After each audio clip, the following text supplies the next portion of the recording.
Hello అండి, welcome back to our channel Gautami creations. 3 రోజులలో 6 classes లో పర్ఫెక్ట్ బ్లౌజ్ కటింగ్ స్టిచింగ్ చేసుకోవచ్చు అని అయితే నేను చెప్పినాను. ఈ రోజు వచ్చేసి మన క్లాస్ నెంబర్ 6. ఇప్పటి వరకు ఉన్న క్లాసెస్ మీకు ఎలా అనిపించినాయి అనేది కామెంట్ చేయడం మాత్రం అస్సలు మర్చిపోదు.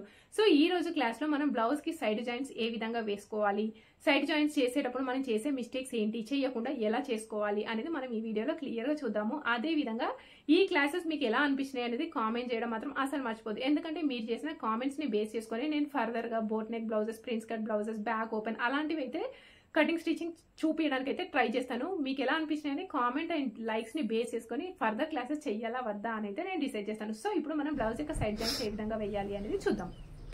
బ్లౌజ్ యొక్క వెనకాల భాగము, బ్లౌజ్ యొక్క ముందు భాగము పర్ఫెక్ట్ మెథడ్లో ఎలా కట్ చేసుకోవాలి, ఎలా స్టిచ్ చేసుకోవాలి అనేది ప్రీవియస్ క్లాస్లో అయితే విన్నాం, అవునా? ఇప్పుడు మనం బ్లౌజ్కి సైడ్ జాయింట్ చేయాలి. సైడ్ జాయింట్ చేయాలి అంటే వెనకాల భాగం ముందు భాగం కలిపి స్టిచ్ చేసుకున్న తర్వాత ఫస్ట్ మనం షోల్డర్స్ అయితే జాయిన్ చేసేసుకుందాం. చూడండి, షోల్డర్స్ ఎలా జాయిన్ చేసుకోవాలి, కట్టింగ్ చేసుకునేటప్పుడు మనం అక్కడ క్రాస్లో కట్ చేసుకోవాలి అని చెప్తాను కదా, అక్కడ క్రాస్లో కట్ చేసేసుకుంటేనేమో ఇక్కడ స్ట్రైట్గా స్టిచ్ చేసుకోవాలి. ఒకవేళ అక్కడ క్రాస్ కట్ చేయలేదనుకోండి, ఇక్కడ నెక్ సైడ్ కొంచెం ఎక్కువ ఉండే విధంగా పెట్టేసుకొని స్టిచ్ అయితే వేసేసుకోవాలి. ఓకే, ఇలా స్టిచ్ వేసేసుకున్న తర్వాత రెండు సైడ్లు స్టిచ్ వేసుకున్న తర్వాత సైడ్ జాయింట్స్ చూద్దాం. సో ఇప్పుడు బ్లౌజ్ యొక్క వెనకాల భాగంని కరెక్ట్గా మధ్యలోకి ఫోల్డ్ చేసేసుకొని, చాలామంది సైడ్ జాయింట్స్ ఎక్కువైతుంది తక్కువైతుంది అని అంటున్నారు కదా, ఒకసారి చూద్దాం. చూడండి, ఇప్పుడు బ్లౌజ్ని కరెక్ట్గా మధ్యలోకి ఫోల్డ్ చేసేసుకొని ఈ మిడిల్ పాయింట్ దగ్గర హుక్స్ పట్టి స్టార్టింగ్ పాయింట్, కాజా పట్టి ఏమో రెండు కుట్లు ఉంటాయి కదా, ఆ కుట్ల మధ్యలో పట్టేసుకోండి. ఈ విధంగా పట్టేసుకున్న తర్వాత ఇక్కడ మీకు ఒక లైన్ కనబడుతుంది కదా, ఇది మనం కట్ చేసుకునేటప్పుడు కట్ చేసుకున్న ఫిట్టింగ్ లైన్. సో ఈ లైన్ దగ్గర 4 సమానంగా ఉండాలి. ఉన్నాయా లేవా ఒకసారి చెక్ చేద్దాం. అంతకంటే ముందు మీకు ఎక్కువ తక్కువ వస్తుంది అంటున్నారు. ఫ్రంట్ పార్ట్ ఎక్కువ వచ్చినా తక్కువ వచ్చినా ఎలా అడ్జస్ట్ చేసుకోవాలి అని అంటే, ఇక్కడ షేప్ బెల్ట్ జాయిన్ చేస్తాం కదా, ఈ షేప్ బెల్ట్ జాయిన్ చేసిన దగ్గర ఎక్కువ వస్తే తక్కువ చేసుకోవాలి, తక్కువ వస్తే ఎక్కువ వేసుకోవాలి. అదేవిధంగా 4th డాట్ ఎక్కువ వచ్చింది అనుకోండి 4th డాట్ వేయండి, ఒకవేళ తక్కువ వస్తే 4th డాట్ ఉంటే విప్పేసేసేయండి. సో ఆ 2 ప్లేస్లో మాత్రమే ఫ్రంట్ పార్ట్ అనేది అడ్జస్ట్ చేసేసుకోవచ్చు. ఓకే, కానీ మ్యాక్సిమం రాకుండానే కటింగ్లోనే చూసేసుకోవాలి. మ్యాక్సిమం రాకుండా చూసుకున్న తర్వాత బై మిస్టేక్ కొంచెం ఒక పావించ్ అలా వచ్చింది అనుకోండి, ఈ పైన స్లైట్గా ఏమైనా చేంజ్ ఉంటే ఇలా కట్ చేసేసుకోవచ్చు. ఎక్కువ మాత్రం కట్ చేయొద్దు, ఎక్కువ మాత్రం కట్ చేస్తే బ్లౌజ్ ఖరాబ్ అయిపోతుంది. సో ఇది ఫస్ట్ పాయింట్. అదేవిధంగా సెకండ్ పాయింట్ ఏంటి అంటే, ఇక్కడ షోల్డర్స్ జాయిన్ చేసిన ప్లేస్లో కూడా 4 సమానం ఉండాలి. లేవనుకోండి స్లైట్గా కట్ చేసేసుకోవచ్చు. ఇది సెకండ్ పాయింట్, గుర్తుపెట్టుకోవాలి. నెక్స్ట్ థర్డ్ పాయింట్ కూడా తెలిసి ఉండాలి. ఇవి 3 పాయింట్స్ తెలిస్తేనే మనకి సైడ్ జాయింట్స్ అనేవి కరెక్ట్గా వస్తాయి. చేతి యొక్క కింది భాగంలో కరెక్ట్ ప్లస్ ఆకారం అయితే వచ్చేస్తుంది. సో అంతకంటే ముందు ఇక్కడ హ్యాండ్స్కి మనకి జాయింట్ పడేటట్టు కట్ చేసుకున్నా కదా, జాయింట్స్ అయితే యాడ్ చేసేసుకోండి. జాయింట్స్ యాడ్ చేసేసుకున్న తర్వాత ఇప్పుడు థ్రెడ్ పైపింగ్ అయితే వేసేద్దాం. ఇక్కడ మీరు కనుక అబ్జర్వ్ చేస్తే నేను నార్మల్ పాదంతో థ్రెడ్ పైపింగ్ అయితే వేసేస్తున్నాను. నేను మీకు క్లాస్ నెంబర్ 4లో ఏం చెప్పినాను, మీ దగ్గర ఉన్న ఎలాంటి మిషన్ పైన, చిన్న మిషన్ కానీ పెద్ద మిషన్ కానీ నార్మల్ పాదంతో థ్రెడ్ పైపింగ్ స్టిచ్ చేసుకోవాలి అంటే మీ మిషన్స్లో సెట్టింగ్స్ చేసుకోవాలి. ఆ సెట్టింగ్స్ ఏంటి, ఎలా సెట్ చేసుకోవాలి అనేది కూడా నేను ప్రీవియస్ వీడియోలో చెప్పినాను. తెలియని వాళ్ళు ఎవరైనా ఉంటే చూసి నేర్చేసుకోండి. నెక్స్ట్ లైనింగ్కి స్టిచ్ వేసేసుకున్న తర్వాత లైనింగ్ మెయిన్ ఫ్యాబ్రిక్ కలిపి ఇప్పుడు నేను చూపించిన విధంగా స్టిచ్ వేసేసేయండి.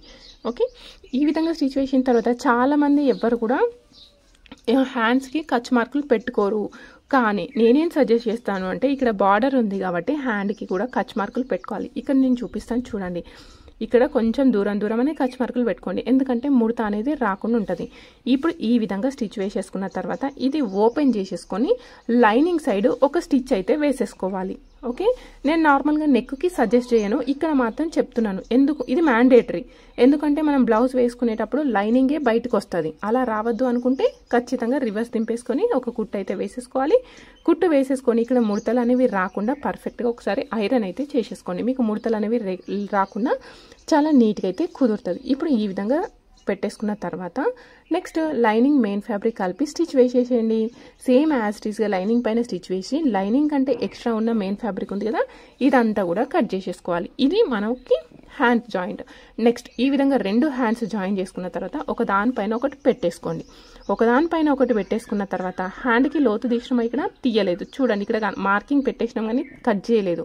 సో ఇప్పుడు ఒక దానిపైన ఒకటి పెట్టేసుకొని పైన లేయర్ కిందున్న లేయర్ వదిలేసి మధ్యలో ఉన్న 2 లేయర్లకి లోతు అనేది తీయండి. సో కటింగ్లోనే లోతు తీస్తే స్టిచ్ చేసేటప్పుడు రివర్స్ చేస్తామేమో అనుకుని స్టిచ్ అయితే చేయలేదు. చూడండి, నేను లోతు ఎక్కడి వరకు తీసినా అక్కడ లైన్ కనబడుతుంది కదా, ఆ లైన్ వరకు మాత్రమే తీసుకున్నాం. లైన్ కంటే కిందికి తీయొద్దు. ఆ లైన్ దగ్గర 4 సమానం ఉండాలి. అప్పుడే మనకి చేతి యొక్క కింది భాగంలో కరెక్ట్ ప్లస్ ఆకారం వస్తుంది. సో ఇప్పుడు ఈ విధంగా రెడీ చేసుకున్న హ్యాండ్స్ మనం జాయిన్ చేద్దాం. భుజం పైన ఇలా ప్రెస్ చేయండి, ఎందుకంటే భుజం అనేది పట్టేసినట్టు ఉంటుంది. ఇప్పుడు ఈ విధంగా తీసేసుకొని లోతు తీసింది ఎట్ సైడ్ స్టిచ్ చేయాలి. లోతు తీసింది వచ్చేసి మనకి ఫ్రంట్ సైడ్లో ఉండాలి, లోతు తీయండి వెనకాల సైడ్. సో హ్యాండ్ యొక్క మిడిలో కచ్ మార్క్ పెట్టుకున్నాం కదా, అది వచ్చేసి కరెక్ట్గా భుజం పైన పెట్టేసుకోండి. భుజం పైనుండి ఒక సైడ్కి స్టిచ్ వేసేసుకోండి. సో భుజం దగ్గర నుండి వెనకాల సైడ్కి స్టిచ్ వేసేస్తున్నాను ఇప్పుడు. సో ఇక్కడ చాలామంది చేసే మెయిన్ ప్రాబ్లం మిస్టేక్ ఏంటి అని అంటే, హ్యాండ్స్ జాయిన్ చేసేటప్పుడు మన బాడీ పార్ట్ హ్యాండ్ పార్ట్ కరెక్ట్గా రాకుండా ఒకటి ఎక్కువ ఒకటి తక్కువ వస్తుంది మ్యాక్సిమం మెంబర్స్కి. సో అప్పుడు ఏం చేస్తాం, మనకి హ్యాండ్ తక్కువ వచ్చింది అనుకోండి, హ్యాండ్ క్లాత్ని గట్టిగా లాగి కుట్టేస్తాం. బాడీ పార్ట్ తక్కువ వస్తే బాడీ పార్ట్ని గట్టిగా లాగి 2 సమానం వచ్చే విధంగా కుట్టేస్తాం. సో ఇది మీరనే కాదు, స్టార్టింగ్లో నేను కూడా అదే విధంగా చేసేదాన్ని. ఇక్కడ చూడండి వెనకాలది స్టిచ్ వేసుకున్నాం కదా, సేమ్ అదే భుజం దగ్గర నుండి మళ్ళీ ముందుకు స్టిచ్ చేయండి. సో ఒకవేళ మీకు హ్యాండ్ క్లాత్ కానీ బాడీ క్లాత్ కానీ ఎక్కువైనా తక్కువైనా దేన్ని కూడా లాగద్దు. జస్ట్ ఒక దానిపైన ఒకటి పెట్టి స్టిచ్ అనేది నార్మల్ స్టిచ్ వేసేసుకుంటూ వచ్చేయాలి. అప్పుడే మనకి షోల్డర్స్ దగ్గర వచ్చే సన్న సన్న ముడతలు అనేవి రాకుండా బ్లౌజ్ అనేది పర్ఫెక్ట్గా కుదురుతుంది. ఓకే, క్లాత్ ఎక్కువైతుంది తక్కువైతుంది అని అస్సలు మనం దాని గురించి పట్టించుకోవద్దు. కట్టింగ్ చేసేటప్పుడే మార్జిన్ అవన్నీ చూసుకుంటూ కట్ చేసుకుంటే పర్ఫెక్ట్గా వచ్చేస్తుంది. స్టిచ్చింగ్లో మాత్రం ఈ మిస్టేక్ అయితే చెయ్యొద్దు. ఓకే, ఇలా స్టిచ్ వేసేసుకున్న తర్వాత నెక్స్ట్ ఇంకొక కుట్టు అయితే వేయాలి. ఈ కుట్టు అనేది కరెక్ట్గా 1/2 ఇంచ్ డిఫరెన్స్తోని స్ట్రైట్ లైన్ లాగా స్టిచ్ అయితే వేసేసుకోవాలి. ఇలా వంకర వంకర చేసినారు అనుకోండి, అప్పుడు కూడా మనకి ముడతలు వచ్చే ఛాన్సెస్ ఉంటాయి. చాలామంది ఏమంటారు, అక్కే మేము పర్ఫెక్ట్గా కట్ చేస్తున్నాం, పర్ఫెక్ట్గా స్టిచ్ చేస్తున్నాం, అయినా ముడతలు వస్తున్నాయి అంటారు. సో చిన్న చిన్న టిప్స్ అనేవి తెలియకపోవడం వల్లనే మనకి బ్లౌజ్లో మిస్టేక్స్ అయితే జరుగుతూ ఉంటాయి. సో ఒక వీడియో చూసిన వాళ్ళు పర్ఫెక్ట్గా ప్రతి ఒక్క పాయింట్ వినడానికి ట్రై చేయండి. అది నా వీడియో అనే కాదు, మీరు ఎవరిది చూసినా పర్వాలేదు, కానీ ప్రతి ఒక్క పాయింట్ టు పాయింట్ వినడానికి ట్రై చేయండి. అప్పుడు మీకు వచ్చే ప్రాబ్లమ్స్ రాకుండా ఉంటాయి. మీరు 10 వీడియోలు చూడండి అని నేను సజెస్ట్ చేయను. ఒక వీడియో చూడండి, కంప్లీట్గా చూడండి, అది ఎవరైనా కానివ్వండి. ఓకే, అప్పుడు మీకు వచ్చే ప్రాబ్లమ్స్ అనేవి రాకుండా ఉంటాయి. ఇప్పుడు ఈ విధంగా స్టిచ్ అయితే వేసేసుకున్న తర్వాత చూడండి, మనకి ఎక్కడైనా ముట్టలా కనబడుతుందో చూడండి. ఇలా చూడంగానే మనకి బ్లౌజ్ కుదిరింది అని తెలిసిపోతుంది. సో అయినా కూడా మీకు ఇంకేమైనా డౌట్ ఉంటే దీని ప్లేస్లో ఒకసారి ఐరన్ అయితే చేసుకోండి. నేను మ్యాక్సిమం నెక్స్ట్ వీడియోస్లలో పర్ఫెక్ట్ మెథడ్లో ఐరన్ కూడా ఎలా చేసుకోవాలి అనేది క్లియర్గా చూపిస్తాను. ఇక్కడ 2 చేతులు జాయిన్ చేసుకొని 2 చేతులు ఐరన్ చేసుకోండి. నెక్స్ట్ సైడ్ జాయిన్ చేద్దాం. చూడండి, ఇప్పుడు బ్లౌజ్ యొక్క వెనకాల భాగంని కరెక్ట్గా మధ్యలోకి ఫోల్డ్ చేసేసుకోండి.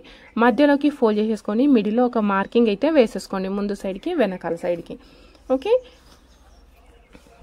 ఇప్పుడు ఇక్కడ తీసుకున్న తర్వాత ఇదేంటి, హుక్స్ పట్టి స్టార్టింగ్ పాయింట్ వరకు తీసుకోవాలి. ఎక్కడికి, ఈ మార్కింగ్ దగ్గర. ఈ మార్కింగ్ హుక్స్ పట్టి యొక్క స్టార్టింగ్ పాయింట్ 2 కరెక్ట్గా పట్టుకోవాలి. ఈ విధంగా పట్టుకొని మాత్రమే సైడ్ జాయింట్స్ వేయాలి. అక్కడ ప్లేస్లో టైట్గా పట్టేసుకొని లాస్ట్ వరకు పట్టేసుకోండి. చాలామంది ఏం చేస్తారు, లాస్ట్లో పట్టేసుకొని సైడ్ జాయింట్స్ చేస్తారు. అలా అయితే ఎప్పుడు చేయొద్దు. సో ఇలా పట్టేసుకొని ఇక్కడ స్టిచ్ అయితే వేయాలి. అంతకంటే ముందు నేను మళ్ళీ ఒక్కసారి చూడండి, ఇక్కడ కరెక్ట్గా ఉన్నాయా లేవా. ఈ మార్కింగ్ అనేది హుక్స్ పట్టి యొక్క స్టార్టింగ్ పాయింట్ వరకు ఉండాలి. ఇలా మార్కింగ్ హుక్స్ పట్టి యొక్క స్టార్టింగ్ పాయింట్ వరకు ఉండాలి. ఉన్న తర్వాత ఇక్కడ ఒక లైన్ కనబడుతుంది కదా, ఇది ఏం లైన్, మనం ఇష్టం వచ్చినప్పుడు డ్రా చేసుకున్నామా? కాదు, కట్ చేసుకునేటప్పుడే లైన్ డ్రా చేసేసుకున్నాం కదా, అంటే ఇది ఫిట్టింగ్ లైన్. సో సేమ్ ఇదే లైన్ పైన మనం స్టిచ్ అనేది వేసేసుకుంటే మనకి బాడీ ఫిట్టింగ్ అనేది సరిపోతుంది అని మనం దీనిపైన స్టిచ్ అయితే వేసేసుకోవాలి. సో ఇక్కడ వరకు స్టిచ్ వేసేసుకోండి.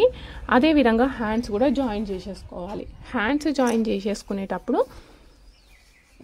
హ్యాండ్ జాయిన్ చేసుకున్న కుట్టు ఉంది కదా, ఆ కుట్టు ఎప్పుడు చేతుల వైపు మాత్రమే ఉండాలి. ఇక్కడ హ్యాండ్ దగ్గర మార్కింగ్ లేదు కాబట్టి హ్యాండ్ మార్కింగ్ అయితే ఒకసారి కొలత బ్లౌజ్తో పెట్టేసుకోండి. కొలత బ్లౌజ్ హ్యాండ్ ఎక్కడి వరకు ఉందో అక్కడ వరకు తీసేసుకొని దానిపైన సేమ్ యాజ్ ఇట్ ఈస్గా ఒక కుట్టు అయితే వేసేసుకుంటూ వచ్చేసేయండి. సో ఇది మన ఫిట్టింగ్. ఇప్పుడు ఒక సైడ్ అయితే మనం స్టిచ్ చేసినాం, కరెక్ట్గా వచ్చిందా రాలేదా చూడడానికి అయితే బాగానే ఉంది, చెక్ చేసేసుకుందాం.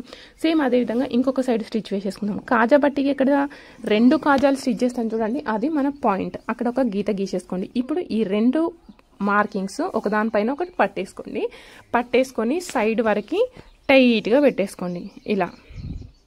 ఓకే, ఇప్పుడు ఈ విధంగా తీసేసుకొని ఈ ప్లేస్లో స్టిచ్ వేసేసుకుంటే మనకి సరిపోతుంది. ఇది మన fitting line, body fitting line ఉంది కదా, సేమ్ అదే లైన్ పైన స్టిచ్ వేసేసుకోండి. అదేవిధంగా చేతులు జాయిన్ చేసిన ఖర్చు ఎప్పుడు కూడా పైన సైడ్ మాత్రమే చూస్తున్నట్టుగా ఉండాలి, రివర్స్లో ఉండొద్దు. ఇలా పెట్టేసుకొని ఇక్కడ హ్యాండ్కి మార్కింగ్ ఉన్నట్టుంది ఒక సైడ్ చూడండి, ఇదిగోండి ఇక్కడ మార్కింగ్ ఉంది, సేమ్ దాన్ని కలుపుకుంటూ మార్క్ చేసేసుకోండి. లేదు అంటే మీరు ఒకసారి స్కేల్తో గీత గీసుకున్నా ఎలాంటి ప్రాబ్లం అయితే లేదు. ఓకే, ఇప్పుడు అటొక కుట్టు ఇటొక కుట్టు వేసేసుకున్నాం కదా. నెక్స్ట్ మనం కొలత బ్లౌజ్తోని చెక్ చేసేసుకోండి. కొలత బ్లౌజ్తోని ఇలా యాక్చువల్గా కట్ చేసేటప్పుడు వేరే కొలత బ్లౌజ్ ఉంది, ఇది వేరే కొలత బ్లౌజ్ ఉంది కదా. కటింగ్ ఏమో రెడ్ కలర్ బ్లౌజ్తో చేసినాం, ఫ్రంట్ పార్ట్ కోసమే ఏమో ఈ గ్రీన్ కలర్ ఇచ్చిండ్రు. సో ఇదిగోండి మీరైతే కొలత బ్లౌజ్తో ఇలా చూసుకోవాలి. ఇక్కడ ఏమైంది, కొంచెం టైట్ అయింది. ఎంత టైట్ అయింది, ఒక 1 ఇంచ్ అంతా టైట్ అయింది. సో ఇదిని 4 ఇంచ్ ఒక్కొక్క పావు ఇంచు స్టిచ్ చేసుకుంటే సరిపోతుంది లూజ్ కోసం. ఓకే, ఇది నడుము దగ్గర కొంచెం లూజ్ చేద్దాం, టైట్ అయిపోయింది కాబట్టి. సో సేమ్ అదే విధంగా మనం చేతులు కూడా చూసుకోవాలి. చేతులు కూడా చూసేసుకోండి. చేతులు చూసుకోవాల్సిన అవసరం కూడా ఏం లేదు, ఎందుకంటే మనం ఇంతకుముందే చూసుకుంటూ మార్క్ చేసేసుకున్నాం కదా. చేతుల ఫిట్టింగ్ అయితే కరెక్ట్గానే వస్తుంది. ఓకే, చేతుల ఫిట్టింగ్ కరెక్ట్గానే వచ్చింది, second point. Next third point ఏంటి అంటే చెస్ట్ కొలత చూసేసుకోవాలి. సో మనం సైడ్ ఫిట్టింగ్స్ వేసేటప్పుడు కూడా కరెక్ట్గా రావాలి అంటే 3 పాయింట్స్, సైడ్ ఫిట్టింగ్స్ అంటే ఇవి కాదు, మనం చేతులు జాయిన్ చేయడానికంటే ముందు 3 ప్లేసెస్లో చెక్ చేసుకోవాలి హ్యాండ్ యొక్క కింది భాగంలో కరెక్ట్ రావడానికి. నెక్స్ట్ అదేవిధంగా బ్లౌజ్ పర్ఫెక్ట్గా వచ్చిందా రాలేదా అనేది చూసుకోవడానికి కూడా మనం 3 పాయింట్స్లో చెక్ చేసేసుకోవాలి. కింద నడుము దగ్గర, చెస్ట్ దగ్గర, చేతులు. చెస్ట్ దగ్గర కూడా కొంచెం టైట్గానే ఉంది. సో అందుకోసం నేను ఏం చేస్తున్నాను అంటే ఒక 1/2 ఇంచ్ డిఫరెన్స్తోని ఒక కుట్టు అయితే వేసేస్తున్నాను. ఒక సైడ్ 1/2 ఇంచ్ లూజ్ చేసినాం అనుకోండి, ఆటోమేటిక్గా 1/2 ఇంచ్ లూజ్ అవుతుంది. అటు సైడ్ ఒక 1/2 ఇంచ్, ఇటు సైడ్ ఒక 1 ఇంచ్ లూజ్ అవుతుంది కాబట్టి బ్లౌజ్ అనేది పర్ఫెక్ట్గా కుదురుతుంది. సో ఈ కుట్టు ఉంచేసి ఫస్ట్ ఇంతకుముందు కుట్టు వేసినాం చూడండి, అది ఓపెన్ చేసేసుకున్నాం. ఇలా స్టిచ్ వేసేసుకున్న తర్వాత సైడ్కి కస్టమర్ బ్లౌజ్ అనుకోండి, పక్కకి ఒక 3 లేదా 4 కుట్లు అయితే వేసి ఇవ్వాల్సి ఉంటుంది. అవునా, ఎందుకు వాళ్ళు ఓపెన్ చేసుకోవాలి అనుకుంటే ఓపెన్ చేసేసుకోవచ్చు.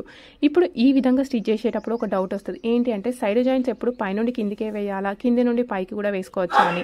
సో ఎలా అయినా స్టిచ్ చేసుకోవచ్చు. అంతకంటే ముందు హ్యాండ్కి కొంచెం క్లాత్ ఎక్కువ ఉంటే కట్ చేసేసుకోండి, బాగుంటే కూడా నీట్గా కనబడదు. ఓకే, సేమ్ అదేవిధంగా నేను ఇంకొక సైడ్ చూపిస్తాను చూడండి. ఇది వచ్చేసి మనం హ్యాండ్ దగ్గర నుండి కిందికి స్టిచ్ వేసేసుకుందాం. ఇక్కడ ఒక లైన్ మార్క్ చేసేసుకున్నాం కదా, ఇది వచ్చేసి మన ఫిట్టింగ్ లైన్. సైడ్కి 1/2 ఇంచ్ డిఫరెన్స్తోని ఇలా కుట్లు అయితే వేసేసుకోండి. ఇలా అయితే ఎగ్జాక్ట్గా 1/2 ఇంచ్ డిఫరెన్స్తో వేస్తే మీకు ఈజీగా ఉంటుంది. సో ఇవి వచ్చేసి 6 క్లాసెస్ అయితే కంప్లీట్ అయిపోయినాయి. మీరు ఖచ్చితంగా ఈ 6 క్లాసెస్ నేర్చుకుంటే కనుక మీరు ఖచ్చితంగా బ్లౌజ్ కటింగ్ అండ్ స్టిచ్చింగ్ అయితే చేయగలుగుతారు. మీరు నా వీడియోస్ చూసుకుంటూ ట్రై చేసిన వాళ్ళు ఎవరైనా ఉంటే ఫోటోస్ షేర్ చేయండి. ఖచ్చితంగా డౌట్ ఉంటే ఇన్స్టాగ్రామ్లో నేను మీకు క్లియర్